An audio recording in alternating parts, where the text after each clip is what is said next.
അരവിന്ദ് കെജ്രിവാളിന്റെ ജാമ്യത്തിനെതിരെ ഇഡി നൽകിയ ഹർജി ഡൽഹി ഹൈക്കോടതി പരിഗണിക്കുന്നു. മുഖ്യമന്ത്രിയായതുകൊണ്ട് ജാമ്യം ലഭിക്കുമോ? കേട്ടറിവില്ലാത്ത കാര്യമാണെന്ന ഇഡി.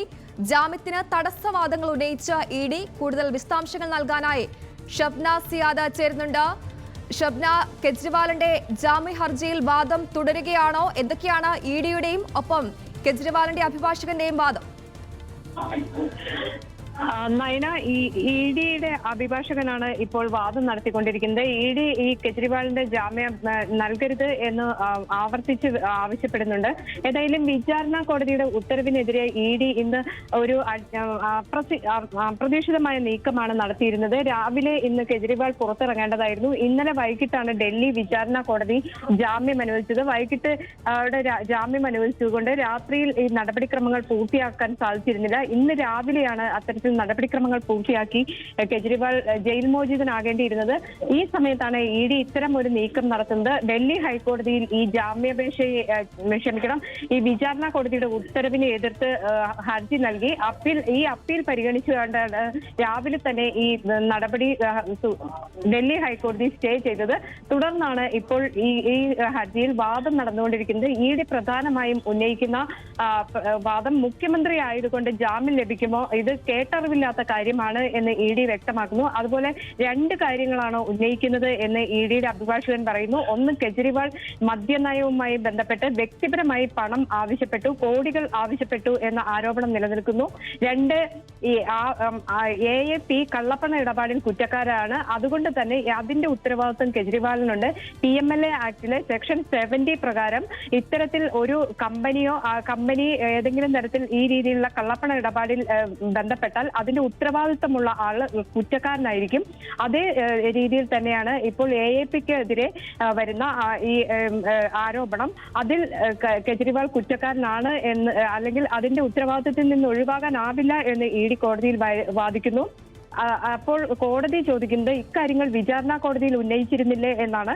എന്നാൽ ഈ എല്ലാ കാര്യങ്ങളും വിചാരണ കോടതിയിൽ ഉന്നയിച്ചു. വിചാരണ കോടതി അത് പരിഗണിച്ചില്ല, ഇഡിയുടെ വാദങ്ങൾ പരിഗണിച്ചില്ല എന്നാണ് ഇഡി ഹൈക്കോടതിയെ അറിയിച്ചത്. ഇഡി നിശബ്ദരായിരുന്നു എന്നാണ് വിചാരണ കോടതി ഉത്തരവിൽ പറയുന്നത്. എന്നാൽ ഇഡി ശക്തമായ വാദങ്ങൾ ഉന്നയിച്ചു എന്ന് ഇഡിക്ക് വേണ്ടി ഹാജരാകുന്ന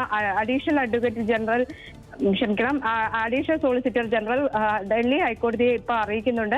ഏതായാലും ഇതിൽ വാദം തുടരുകയാണ്. ഈ വിചാരണ കോടതിയുടെ ഉത്തരവിൽ കെജ്രിവാളിനെതിരെ തെളിവ് ഹാജരാക്കാൻ ഇഡിക്ക് കഴിഞ്ഞിട്ടില്ല എന്ന് പറഞ്ഞിരുന്നു. അതുപോലെ ഇഡി പക്ഷപാതപരമായി പെരുമാറുന്നു എന്നും വിചാരണ കോടതി ആരോപിച്ചിരുന്നു.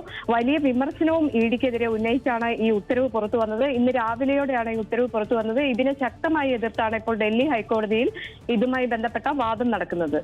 ഷബ്ന, അതായത് ഇഡിയുടെ ശക്തമായ വാദങ്ങളെ എങ്ങനെ എതിർക്കാൻ പ്രതിഭാഗത്തിനാകും? ഒപ്പം തന്നെ കെജ്രിവാൾ പുറത്തിറങ്ങുന്നതിന് കാലതാമസം ഇനിയും ഉണ്ടാകും ഇഡിയുടെ ശക്തമായ വാദങ്ങൾക്ക് പുറകെ? ഡൽഹി ഹൈക്കോടതിയിൽ ഇപ്പോൾ ഈ വാദം പുരോഗമിക്കുകയാണ്. ഒരു പക്ഷേ ഇന്ന് തന്നെ ഈ വാദം പൂർത്തീകരിച്ച് ഇതിൽ വിധി പറയാനുള്ള ഒരു സാധ്യതയുണ്ട്. വിചാരണ കോടതിയുടെ വിധി ശരിവെക്കുകയാണെങ്കിൽ ഒരുപക്ഷെ കെജ്രിവാളിന് പുറത്തിറങ്ങാൻ സാധിക്കും. ഡൽഹി ഹൈക്കോടതി എതിരായിട്ടാണ് വിധി പറയുന്നതെങ്കിൽ പിന്നെയും മോചനം വൈകും എന്ന് തന്നെയാണ്. ഇന്ന് രാവിലെ തന്നെ കെജ്രിവാൾ പുറത്തിറങ്ങേണ്ടതായിരുന്നു. ഇതിനിടെയാണ് ഇത്തരത്തിൽ ഇഡിയുടെ ഒരു നീക്കം നടക്കുന്നത്.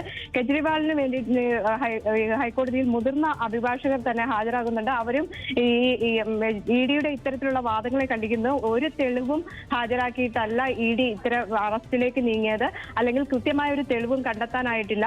ഈ ആരോപണങ്ങൾ ഉന്നയിക്കുന്നതല്ലാതെ ഈ പണം കൈപ്പറ്റിയതിനോ അല്ലെങ്കിൽ പണത്തിന്റെ കൃത്യമായ തെളിവുകളോ കണ്ടെത്താൻ സാധിച്ചിട്ടില്ല എന്ന ശക്തമായ വാദം കെജ്രിവാളിന്റെ അഭിഭാഷകരും കോടതിയിൽ ഉന്നയിക്കുന്നുണ്ട്.